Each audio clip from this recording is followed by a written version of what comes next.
له کوڅو تر حمایوي مرکزونو له 10,000 څخه زیات بې سرپرسته ماشومان له نامعلوم برخلیکه ژغورل شوي.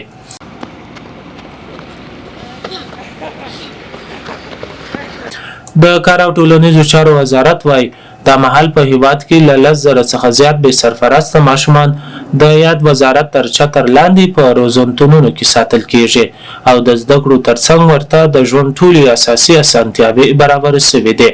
د یاد وزارت وایي سمیع الله ابراهیمي باختر اطلاعاتي اژانس ته په ځانګړي مرکه کې ویل چې د اسلامي امارت له راتګ وروسته د بې سرپرسته د ګاونډیو هیوادونو څخه د راستنه شویو او له کوره د ورک شویو ماشومانو اړوند تر 50,000 زیاتې قضیې ثبت او ورته رسېدنه شوې ده.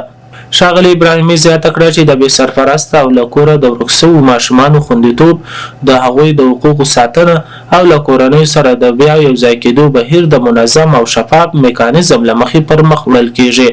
نوموړي ټینګار وکړ چې اسلامي امارت ټولې اړوندې ادارې د بې سرپرسته ماشومانو قضیو ته جدي پاملرنه کوي ترڅو یاد ماشومان د هیواد له هرې سیمې راټول روزنتونونو ته ولېږدول سي او له نامعلوم برخلیک څخه وژغورل سي. د اسلامي امارت له راتګ څخه وروسته تر دې دمه له 50,000 څخه د زیاتو ماشومانو قضایاو ته رسیدنه شوې ده چې ډیری یې ردي مرزي ماشومانو قضایاوې دي.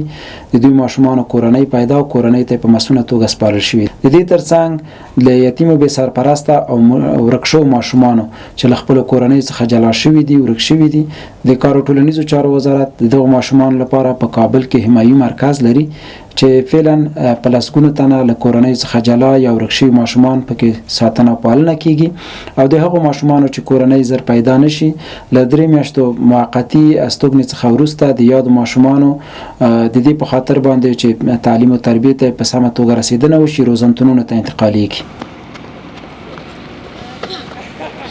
ورته مهال په کابل کې د کار او ټولنیزو چارو وزارت اړوند د بې سرپرسته ماشومانو د حمایوي مرکز مسؤل مفتي احمدشاه د باختر اطلاعاتي اژانس سره په خبرو کې ویل چې په یاد مرکز کې له ګاونډیو هیوادونو راستانه شوي له کورونو ورک شوي او خیرات غوښتونکي ماشومان ساتل کیږي. دلته خو موږ مرکز کې تقریبا داسې وښیه یو 3 طبقې ماشومان لرو.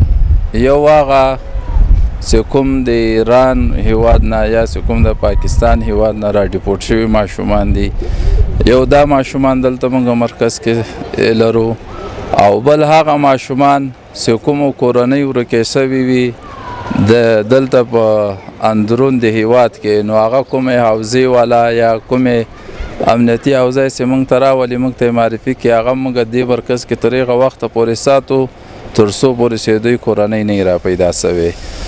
نو چې هر کله کورنۍ را پیدا سي بس بیا موږ خپل کورنۍ ته سپارو. او دریم قسم ماشومان موږ سره چې کوم دي هغه ګیداګر کمیټې والا چې کوم موږ ته معرفي کوي. هغه زیاته کړه چې اوس مهال په یاد مرکز کې شاوخوا 40 ماشومان ساتل کیږي چې زده کړو، خوړو، سپورت او د اوسېدو ځای ته یې ځانګړې پاملرنه شوې ده. کسان خو فی الحال چې کوم ما سره مرکز کې موجود کسان دي نو دلته زه تقریبا 40 نفره لرم او دې نه مخکې چې یو غټ تعداد سره کسان موږ ماشومان پر ورشګاه ته ولېږل. په دې اساس باندې چې په مرکز کې ما سره د 2 میاشتې نه زیات وخت شوی او کورنۍ پیدا نه شوې نو د هغوی دپاره بیا موږ یو بله پرورشګاه لرو نو هلته انتقالو چې تر څو هغوی هلته خپل زده کړې وکړي او کورنۍ نه را پیدا شوې تر هغه پورې هلته واوسېږي. او د موږ وزارت کار امور اجتماعي دا ټول په هڅو کې لګیا یو کوشش کوو چې ځکه واړه ماشومان دي بې سرپرسته ماشومان دي چې دوی د درس او تدریس غم چې وکړو او بله چې کوم دا خوراکي توګه هم صحیح ورته برابره کړو. له بلې خوا په یاد مرکز کې 2 تن ماشومانو نجیب الله او عین الله چې شاوخوا 10 او 15 کاله عمرونه لري دوی ته د خوراک، سپورت او زده کړو په اړه خوښي څرګنده کړه. ویل چې په یاد مرکز کې ټولې اسانتیاوې ورته برابرې شوې دي. دوی هیله څرګنده کړه ترڅو مسئولین یې ژر تر ژره د خپل کورنیو سره یوځای کړي. ما 1 سال 2 سالم شد. ما میشم 4 روز 3 روز میشه من آمده. اینجا خوردن خوب است. دیگه لباسی چیزا به ما میده، بود میده، چیز میده، خوب است. خانه من 9 سال از گم که خوش هستم. نام عین الله است، ولد یوسف است.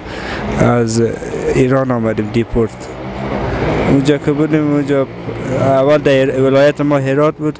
اونجا ما را پدر ما اعلام کرد. پدر ما عملی بود، ما را تحویل پرورشگاه داد.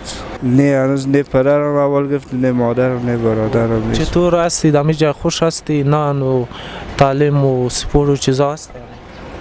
هستی. د یادولو وړ ده چې د کار او ټولنیزو چارو وزارت د ماشومانو ساتنه او له کورنیو سره د هغوی بیا یوځای کېدل د خپل کاري لومړیتوبونو څخه ګڼي. وایي دوامداره هڅې روانې دي ترڅو هیڅ ماشوم بې سرنوشته پاتې نشي.